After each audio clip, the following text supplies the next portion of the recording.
Hey gang, this week's episode of Still Untitled, the Adam Savage Project, is brought to you by Tested Premium Memberships. To find out how you can support Tested directly, go to tested.com/membership. And now, on with the show. Welcome to Still Untitled, the Adam Savage Project. I'm Will. I'm Adam. And I'm Norm. How's everybody doing today? I'm doing pretty good. I'm a little stressed, I have to admit. I'm juggling a bunch of different things. You got some balls in the air. I have many balls in the air. We are back in production on Mythbusters, and it's going great. Production's going great. We've got some fantastic stories we're filming. And today, we're doing podcasting in the shop, but we're doing a couple of other sequence and segments, and I've got like 3 other things on the fire. The balls are in the air. Yeah. I'm teaching my son how to drive a stick this afternoon. So I took a test drive. I did a long test drive in a i3, a BMW i3, their electric car this weekend. And it made me, it drives differently than most gas-powered cars. Because when you let off the gas, even the slightest bit, it starts regenerative charging, and it just slams to a stop. Oh, it doesn't immediately. roll. No, right. there's no coast. And I had to think about how I learned to drive again at 40 years of age. And I don't know how you teach, my wife and I were talking about it as we were driving around, because we have a 2-year-old. It's a distant future for us. But you're teaching your kids how to drive now, and I don't know how, how you do that in a big ass city like San Francisco, or B, even what the rules are now. Well, for kids. It's Thing 2 is the first one to have completed his online driver's test and had his first official lesson. So I am now allowed to put him behind the wheel of my car. That's the most valuable slip of paper for a 15-year-old. Yeah. The driver's permit. So you have to. They have to take an online test, which we had to do for a learner's permit. Which the online test takes. The online course takes something like 20 hours. Wow. It's a bunch of time. I'm not positive that's exactly 20 hours, but he did it over Christmas, I think. It's a lot of watching videos and stuff like that. I think so, and a lot of just gathering information. And then he went to the DMV and took the test, failed it the first time. Okay. Everyone fails it the first time. California's driver's test was hard. I almost failed it when I moved here as a 25-year-old. Yeah. And when he repeated some of the questions, I got some of them wrong. Those are the questions you never, ever forget. Right. You got wrong. I know which ones I got wrong on the written exam. Because logically, some of them you think, it makes more sense. It's safer this way. I know. Well, and they're ambiguous, too. But it's not. Yeah, it's weirdly ambiguous. At any rate, he finally passed it on the second run. And Thing 2 is quick with the physical. They're both actually very physically adept. And for the last few years, I think I've said this on the podcast before, I've taken them to the Infineon Raceway to do go-kart racing on their birthdays. And last time I went, I had trouble keeping up with Thing 2. And it doesn't hurt that he's got 50 pounds. He's 50 pounds lighter than me. And a complete lack of fear. There's that too, right? He still thinks he's immortal. He's Daredevil, essentially. So I'm not that actually worried about, driving to, let's say, a quiet neighborhood in San Francisco, like the Sunset or the Richmond, and letting him work his way up through the gears. Just to be clear, you're not going to take him out in a souped-up Chevy Camaro and teach him how to drift in a parking lot at 2 a.m., right? No, I promise I will not do that. Just making sure.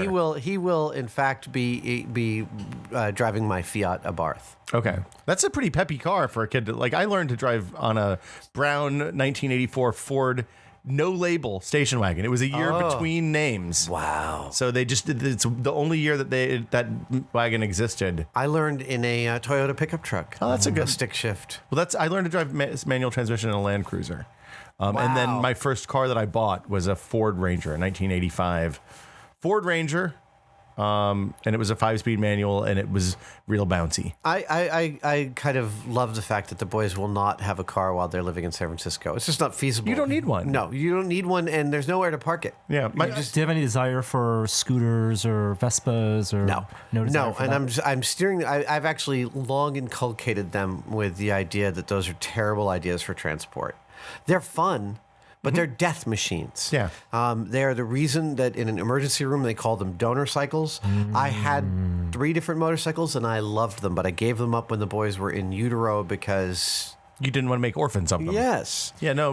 And the best motorcycle rider I ever knew was T-boned on 19th Avenue and killed a few years back. A good friend of Grant Imahara and Tori Belleci and I. Well, I mean, even our friend Brian, he might have had the accident before you knew him, but he was a devout motorcycle rider for the first 2 or 3 years that I knew him, and then he was just driving along and didn't even do anything wrong. Somebody just came over on him and pinned his leg between the car and the motorcycle and broke it in like 4 places. Right. And he was laid up for 6 months. Yeah. And he was like, well, that's probably the end of my motorcycle riding. No, and scooters also, by the way, I'm not a big fan of any vehicle that you can drive while your legs are actually crossed. Wow.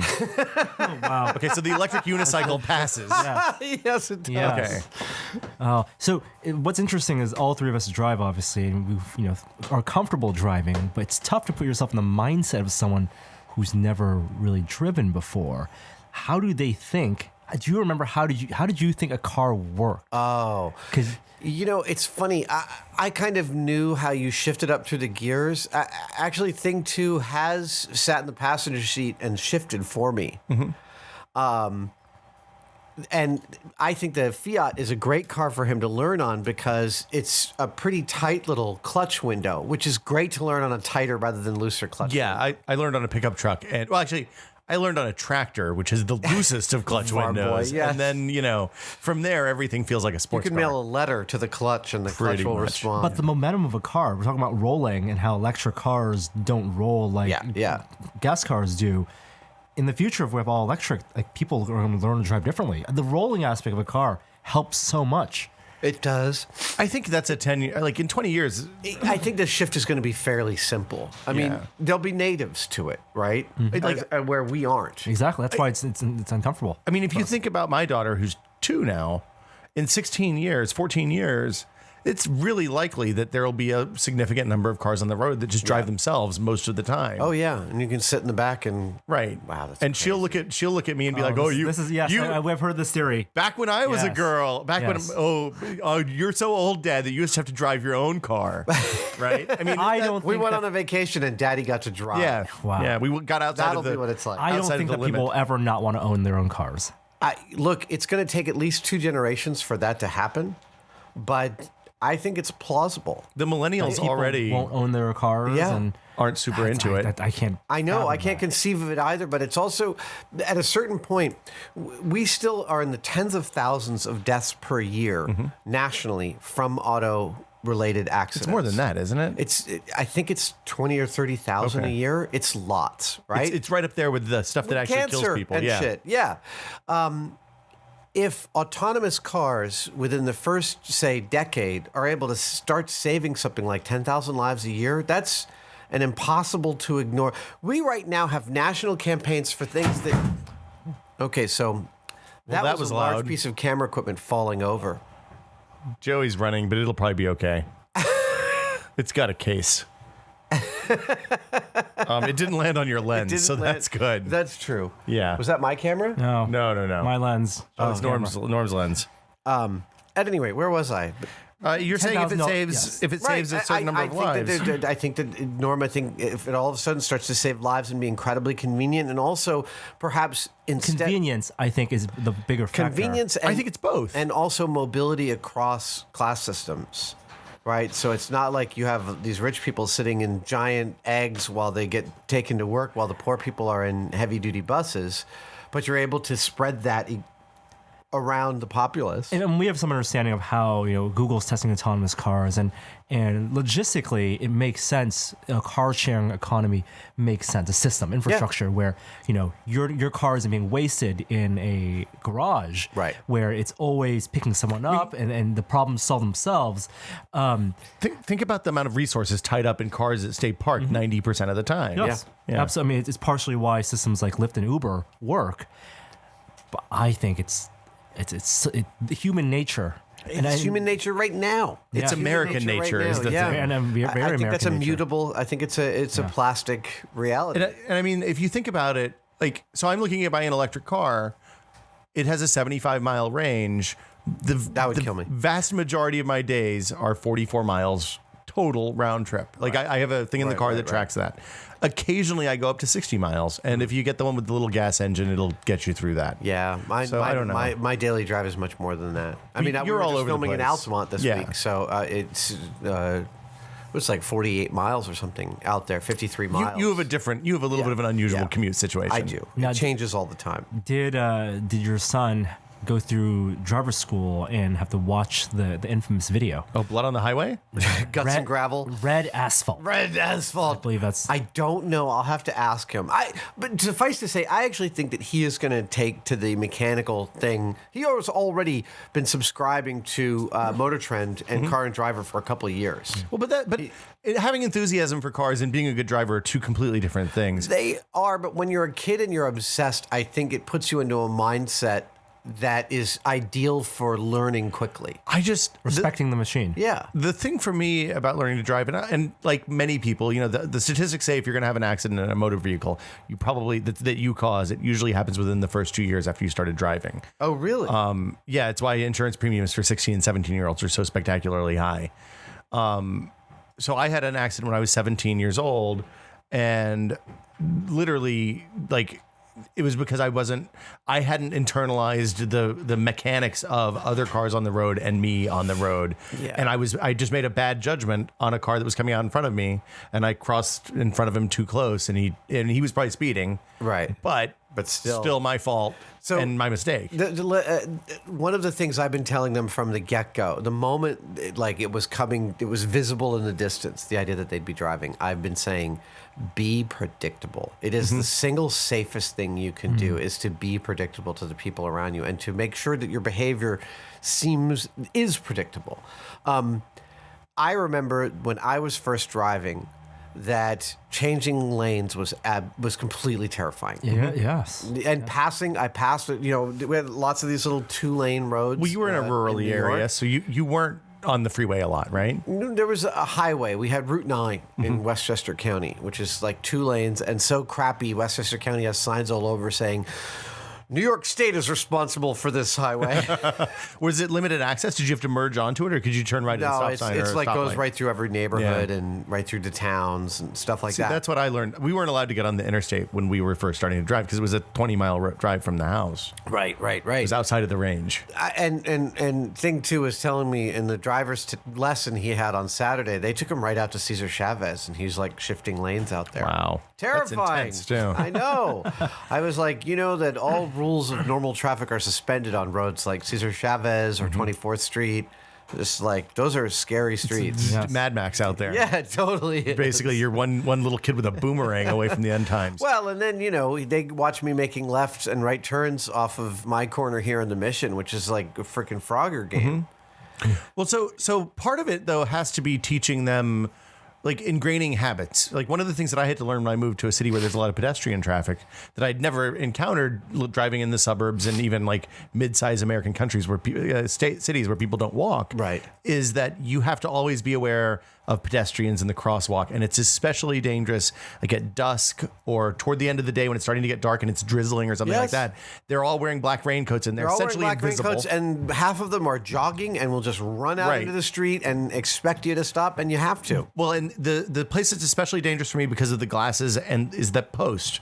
The blind spot by the post by the pillar on the left side of the car. So this is one thing I've also been telling them. My first big accident was I checked behind me and turned around and slammed into the car in front of me. Oh. That's the scariest thing about lane changing. Yeah. And one thing I was saying to them is you have to have an impression of how things are moving here. Look and come back. Yeah. Look and like always expect that someone's going to stop the second you look away, because they will, and you have to be ready for that. That's one of those places where Think about that, because you're lane changing, you have to speed up to eventually lane change. Right. And so situational awareness, like the glance, like you don't glance and linger. Yeah. You glance quickly and then glance again. Nice for the situational awareness. We got corrected on the on the site in the comments for me saying proprioception. Right. That they were like, proprioception is your sense of your own body in space. Situational awareness is your sense of other bodies in space. Well, so I mean, that's one of those things that amazes me about the capacity of the human brain, right? It's like you've done the thing where you're on the road trip, and after you get going for a while, you just know, okay, the red Camry's behind me, the blue pickup truck's in front of me, there's a guy coming up on the left, and there's an 18-wheeler in the right lane, and you don't even have to think after you've been driving for a while. You just are able to place those pieces on a board in your Yeah. head and have a sense of where they're moving and how they're moving. Right. And that's, again, why it's so critical to be predictable. Because as soon as someone shows up going 120 and you're all going 70, which happens in California, All the not time. infrequently, if you are, let's say, about to make a lane change and you're not signaling, that's potentially lethal. Yeah. And it might not be your fault because if someone else is going Might not 120, be your but it fault. doesn't matter. But you have to just, I mean, my parents, that was one of the things when my dad, the two things I remember my dad teaching me was get your foot off that clutch. Yeah. Right? Like I'd rest my foot on the clutch, but Oh yeah. It's a great point. I think one of the things that we're all taught by family members Yeah. or parents, but that voice, it's one of the things that always sticks with you. yep. The voice of your I know, your and dad, I'm your thinking mom. about that seriously. Like all I'm the about to time. be that voice. Yeah. This is my first Yeah. driving lesson with him. That's crazy. So the other thing I remember him saying was drive as if everyone on the road wants to destroy you. That's a safe. Be That, like super proactively defensive. the thing that my dad said was, and my mom too actually, because they split duties because they're both masochists, I guess. But they basically said, look, assume you should always be thinking about how to get out of a situation caused by everyone that you can see at any moment, which sounds kind of intense. But once you get used to thinking about, okay, if that guy pulls out, I'll swerve to the right, then it just becomes second nature. And you don't even, it doesn't even occur to me anymore to think, okay, Yep. that guy could pull out in front of me. Am I going to be able to brake in time to not kill anybody? Am I going to be able to brake in time to, like, the other thing is constantly doing, the other thing my mom always did was the constant practices. So she would be driving and she'd say, what would you do if that guy swerved into your lane to avoid a right. cat? Yes. And like that kind of stuff. Yeah. Like how do you do, it's the iRobot problem, right? Do you swerve to avoid the car and maybe hit another car and have a less bad wreck than you would if you had a head-on collision? Or do you slam on the brakes and hope that the head-on collision isn't as bad as, and how do you decide all that stuff in the fractions of a second that you have? Her theory was always that you have to have that, like you have to be constantly thinking about that stuff. Yeah. Or else. It's like I once got into a terrible accident because I swerved from one lane into the other to avoid something, and I slammed into someone. And now I'm much less likely to swerve. Yeah. Like the devil I know. Yeah. I'd much rather hit a road alligator, one of those big retread tires that's in the freeway, and wreck the bottom of my car, maybe get a little bit of air, than swerve into and get run over by an 18-wheeler. Do you feel like that? Obviously, like the things that stick with you are when you've made the mistakes. Whether it's the written exam, and that's the trick is to get. And so, do you almost hope that they get the fear, they get into not that they get hurt, but you want to have a way for them to get that lesson ingrained in them. You totally do, and that's a tricky one. I have to admit, I was not a great driver before I started doing MythBusters. All the training we've had over the years has turned me into a very competent, sort of almost stunt driver. But I was not awesome before that. I wasn't able to split my attention very well. I was one of those people who, if I looked to the right, I started steering over to the right. Oh. That kind of thing. You were a New York driver. We had a word for you people. And I have had my share of all minor accidents, but I've had 4 or 5 accidents in which I've been sideswiped, been T-boned, rear-ended, and been rear-ended. Under all different circumstances. I'd say half of the accidents I've been in were absolutely my fault, and those have made me a better driver. You don't make It's a terrible cost. It's the near Yeah. miss. Yeah. But you hope that you learn something from that. It's going to happen. One of the worst accident I've been in. No one was hurt, but I did try and make a left from the second lane to the left on Franklin, heading north, and I took out the traffic light in front of Jardiniere Oh my goodness. back in Oh, that's funny. 2004. And I recently mentioned it to Tracy, and she's like, "Oh my God, that was you! I totally remember that happening." The learning from the mistakes. I think the thing that my parents did that I felt was important was that they tried. My dad was a car dealer when he finished high school and didn't want to go to college for a few years, and then ended up going to college. But as a result, he had loaner cars from the dealership all the time, and it was the late 50s, early 60s. So they were, it was basically madmen for car dealers, and they were crashing cars left and right all the time. And as a result of that, he shared a lot of valuable stories and things that I learned to avoid. What was it like for you learning to drive in San Francisco, Norm? It was very simple. I drove an Oldsmobile, automatic all the way. In the Sunset, it's like the hilly. big square boxy one? The big square box. Nice. One. Yeah. Rides like your living room. Oldsmobile, lots of. Velour interior? Yep. Oh, yeah. My grandmother had one of those. Super soft. Yeah. Like it was. It probably had an enormous car. like 358 engine or something in it. Yeah, too, it was right? very powerful. Yeah. Did you both pass your first actual driver's test? Yeah, but Tennessee, it was like Tennessee, some sort of livestock could probably pass the driver's test. I They did, didn't really but I care. remember the mistake I made. You did? Yeah, You passed it did. but you made I had one mistake. strike that was not like touching the curb with the parking, which I think is Really? They give you a strike if you touch the curb when if you park? touch the curb, you park, you fail the exam What? in California. For parallel parking? for any parking.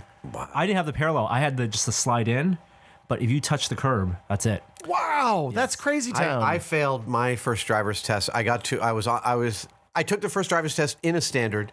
I was on a hill and an 18-wheeler pulled up right to my back bumper. And I took my foot off the brake and started to slide, and the tester had to pull my e-brake. oh, no. That turns out to be an automatic fail. Yeah.